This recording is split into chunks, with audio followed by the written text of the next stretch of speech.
अस्सलाम वालेकुम वरहमतुल्लाहि वबरकातुहू। मैं हूं मोहम्मद उमर गुजर और आप देख रहे हैं clear defence line. SRG family कैसे हैं? उम्मीद करता हूं ठीक ठाक होंगे। मैं हाज़िर हूं बहुत सी तशवीशनाक ख़बरें लेकर, और जो मौजूदा मुस्तकबिल में आने वाले एसआरजी के दिनों में ये बहुत नुकसानदेह ख़बरें साबित हो सकती हैं।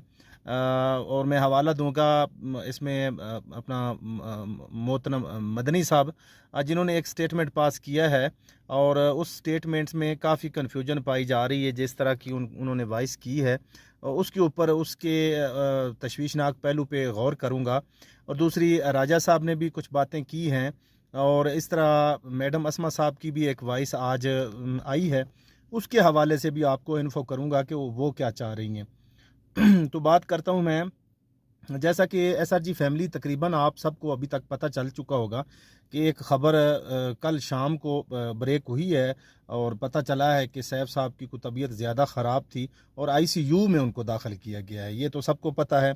इसके बाद आज सुबह वक्ती जो है मदनी साहब की एक स्टेटमेंट आई है, और मदनी साहब एज ए स्पोक पर्सन होते हुए इस चीज़ का उनकी बातों से पता चल रहा है कि उनको अभी तक पता नहीं चला कि सैफ साहब कौन से हॉस्पिटल में हैं और किस जगह पे उनको रखा गया है, और क्या उनसे बात हुई है या नहीं हुई।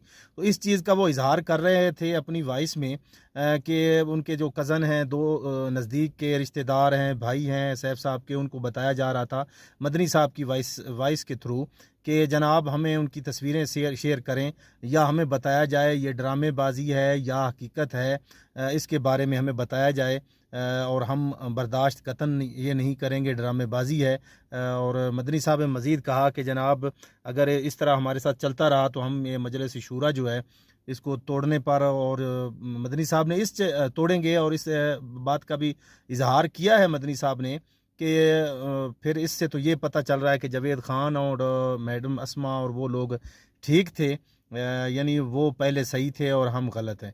तो ये सारी चीज़ें हैं, और इससे काफ़ी सारे सवाल जन्म ले रहे हैं। सवाल ये जन्म ले रहे हैं कि as a spokesperson Madani साहब को एक तो ये नहीं पता कि जनाब वो बीमार हैं, और अगर उनको किसी ज़राए से पता चला है तो अभी तक उनके सामने कोई हकीकत नहीं आई कि कौन से हॉस्पिटल में है और किस जगह पे। और मदनी साहब का ये जो बातें हैं तशवीशनाक जो उन्होंने की हैं कि मतलब मजलिस शूरा हम तोड़ भी देंगे और हम फिर उन्हीं के साथ चले जाएंगे, और हमारे नज़रिए में तो फिर जावेद ख़ान और अस्मा ठीक थे, तो ये सारी काफ़ी तशवीशनाक सूरत हाल है। इसके बरक्स राजा साहब की एक वीडियो वॉइस आई है जो ग्रुपों में गर्दिश कर रही है। मेरा बताने का मकसद ये है कि राजा साहब ने भी इस चीज़ का बताया है कि सैफ साहब वाकई बीमार हैं। मुख्तलिफ लीडरान की तरफ से भी बताया गया है कि सैफ साहब वाकई बीमार हैं, मगर जो राजा साहब की वीडियो में वॉइस में सुनने वाली बातें हैं कि उन्होंने ये कहा है जनाब कि भाभी से मेरी बात हुई है, और भाभी ने ये बताया है मुझे कि सैफ साहब को जनाब मुख्तलिफ लीडर जो है वो धमका रहे थे, धमकियां दे रहे थे कि जनाब फ़लाने को तो आप लोगों ने इतने पैसे दिए हैं, मुझे नहीं दिए, और वीडियो से कमाई हो रही है। तो ये सारी बातें राजा साहब की वॉइसेस से पता चल रही हैं। तो बात ये है कि राजा साहब ने ये बात भी की है कि आइंदा चंद दिनों में हम या एक या दो दिनों में हम इंशाल्लाह कोशिश करेंगे कि कुछ और मज़ीद हक़ाइक़ सामने लाएंगे सबूत के साथ। और सबूत क्या होगा कि हम लाएंगे कि जी किस किस ने कौन कौन सी सैफ साहब से डिमांड की है और कौन सी चीज़ें हैं। इसके अलावा रात एक वॉइस आई है अपना और एक लीडर की, खालिद फरूख साहब की, और भी एक दो लीडर हैं उनकी भी आई है। उन्होंने भी इस बात का इजहार किया है कि जिन लोगों ने डिमांडें की हैं सैफ साहब से, काफ़ी चीज़ों की डिमांड्स की गई हैं कि जनाब हमें फ़लानी चीज़ दे दें, हम चुप करके बैठ जाएंगे।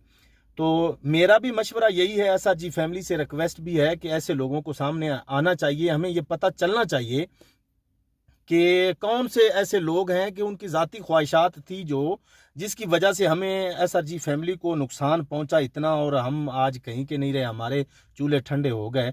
और उन लोगों के पस पर्दा कौन सी चीज़ें हैं वो भी सामने आनी चाहिए, और उनका मकरू चेहरा जो है, जो उन्होंने अपने पेट के लिए रिक्वायरमेंट की है सैफ साहब से कि जी हमें तो नवाज दें, हम तो ये करेंगे वो, तो अब मेरा ख्याल है ये वक्त नहीं है खामोश रहने का, वो असलियत बाहर लानी चाहिए और लोगों के सामने आनी चाहिए। और दूसरी, मेरा एक दोस्त है